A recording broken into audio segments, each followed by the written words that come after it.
அதியமான் என்ற குறுதல மன்னனை பற்றியும் அவனோடு நெருங்கிய நண்பராக இருந்த அவையாரை பற்றியும் அவர்களின் வாழ்க்கையில் நடைபெற்ற பல நிகழ்வுகளை பற்றியும் புறநானூற்றில் உள்ள பல செய்திகளை தொகுத்து வழங்குவதுதான் இந்த சொற்பொழிவின் நோக்கம். அதியமான் என்றவுடன் அவன் அவையாருக்கு நெல்லிக்கனி கொடுத்தான் என்று பள்ளியிலே படித்ததுதான் உங்களுக்கு நினைவுக்கு வரும். ஆனால் அவன் செய்தது அது மட்டுமல்ல. அவன் வீரத்தில் சிறந்து விளங்கி பல போர்களில் வெற்றி பெற்றான். ஈகையிலும் கொடையிலும் சிறந்து விளங்கிய கடையெழு வள்ளல்களில் ஒருவனாக திகழ்ந்தான். தமிழக வரலாற்றில் தனக்கென தனி இடம் படைத்துக் கொண்டவன் அதியமான். அதுபோல் ஔவையார் என்றவுடன் 1953 ஆண்டு ஔவையார் என்ற திரைப்படத்தில் ஒரு கையில் கோலும் தோளில் ஒரு பையும் நெற்றியில் திருநீரும் அணிந்திருந்த KV சுந்தராம்பாளின் திருவுருவம்தான் நம் மனத்திரையில் தோன்றும். ஆனால் உண்மை அது ஒன்று. வாருங்கள் அதியமானையும் ஔவையாரையும் சென்று காண்போம். அதியமான் சேரர் பரம்பரையிலே பிறந்தவன். அவன் அதிகமான், அதியன், அதியமான் நெடுமான் அஞ்சி, அதிகமான் நெடுமான் அஞ்சி என்று பலவாறாக அழைக்கப்பட்டான். அவன் கிபி 2ஆம் நூற்றாண்டில் வாழ்ந்ததாக கருதப்படுகிறது. அதியமானின் முன்னோர்களில் ஒருவனுக்கு 2 மகன்கள் இருந்தார்கள். அவர்களுள் ஒருவன் சேர நாட்டை ஆளும் வாய்ப்பை பெற்றான். வாய்ப்பை இழந்தவன் ஒரு படையை திரட்டி கொண்டு தகடூருக்கு சென்று தகடூரை சுற்றி இருந்த பகுதியை தனதாக்கி கொண்டு தன் ஆட்சியை நிலைநாட்டினான். அவனுடைய வழித்தோன்றல்தான் அதியமான். தகடூர் என்னும் ஊர் இன்று தர்மபுரி என்று அழைக்கப்படுகிறது.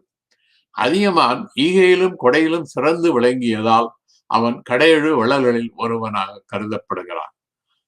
அவன் வீரத்தில் சிறந்தவனாக இருந்தது மட்டுமல்லாமல் அவனிடத்தில் சிறந்த படைகளும் இருந்தன, படை வீரர்களும் இருந்தார்கள்.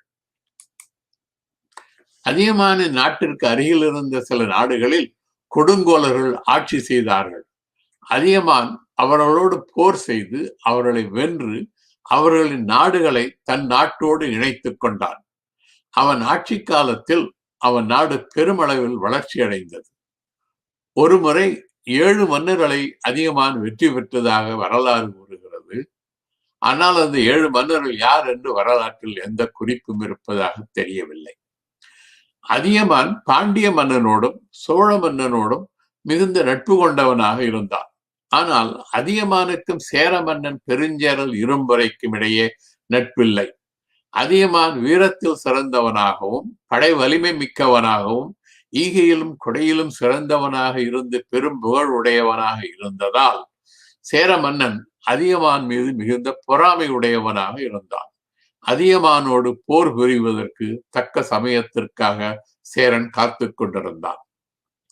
ஓரி என்ற ஒரு குறுநில மன்னன் கொல்லிமலையை சார்ந்த பகுதியை ஆண்டான்.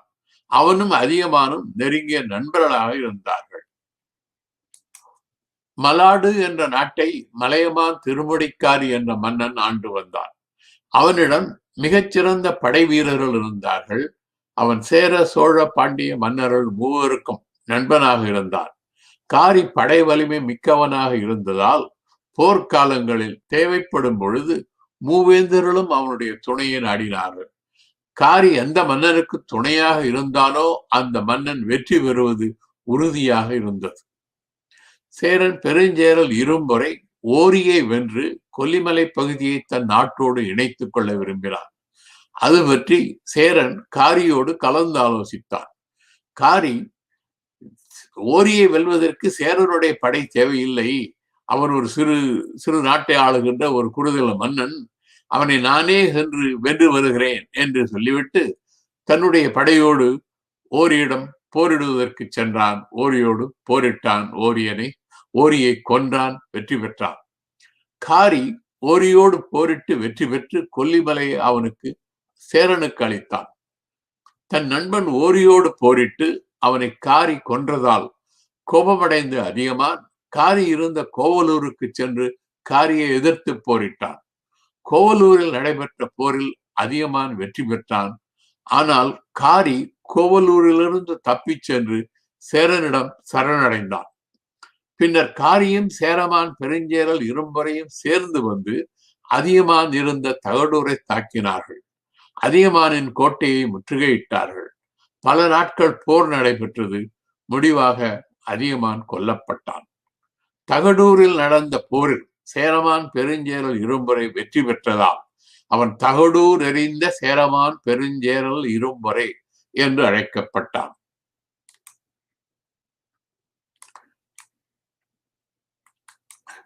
ஔவையார் தமிழ் இலக்கிய வரலாற்றில் தனி இடம் படைத்தவர். ஔவையார் என்ற பெயரில் பெண்பாற் புலவர்கள் பலரை காண்கிறோம். சங்க காலத்தில் வாழ்ந்து அதிகமான நெடுவான் அஞ்சியோடு நெருங்கிய நட்பு கொண்டு அவனை புகழ்ந்து பாடிய ஔவையார் மற்ற ஔவையார்களை விட காலத்தால் முந்தியவர். இவர் புறநானூறு, அகநானூறு, குறுந்தொகை, நற்றிணை என்னும் 8 தொகை நூல்களில் 59 பாடல்களை இயற்றியவர். சங்ககாலத்து புலவராகிய ஔவையாருக்கு பின்னர் நாயன்மார்கள் காலத்தில், அதாவது கிபி 8ஆம் நூற்றாண்டில் ஔவையார் என்று ஒரு புலவர் மிகுந்த சிவபக்தியோடு வாழ்ந்ததாகவும் சிலர் கருதுகின்றனர். அடுத்து மற்றொரு ஔவையார் கம்பர், ஒட்டக்கூத்தர் முதலிய புலவர்கள் வாழ்ந்த காலத்தில், அதாவது கிபி 12ஆம் நூற்றாண்டில் வாழ்ந்தார். இவர் அக்காலத்து சோழ அரசனோடும் சிறு பகுதிகளை ஆண்ட தலைவர்களோடும் ஏழை எளியவர்களோடும் பழகியவர். இவர் ஆத்திசூடி, கொன்றைவேந்தன், மூதுரை, நல்வழி முதலிய நீதி நூல்களை சிறுவர்கள் கற்பதற்கு ஏற்ற எளிய நடையில் இயற்றியவர்.